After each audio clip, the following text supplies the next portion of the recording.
Mr. Langford had been teaching history at Crestwood High for over a decade.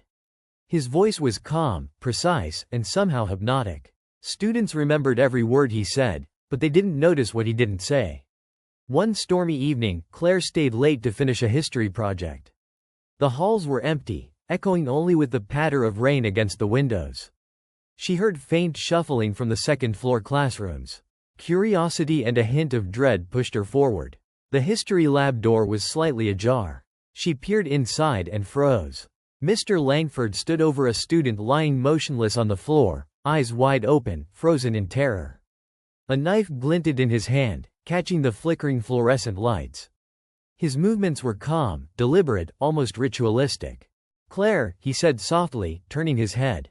The voice that had always been comforting in class now sent ice through her veins. "You shouldn't be here. Some lessons require observation." Claire stumbled back, her breath catching, knocking over a chair.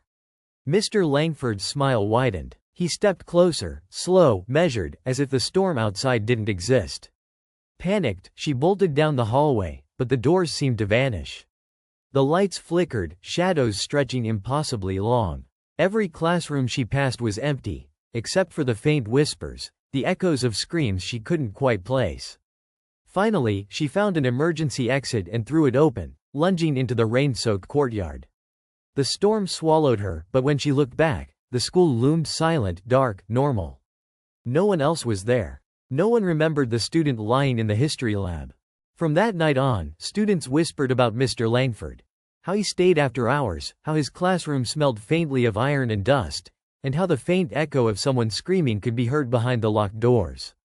Some lessons, it seemed, weren't just history. They were fatal.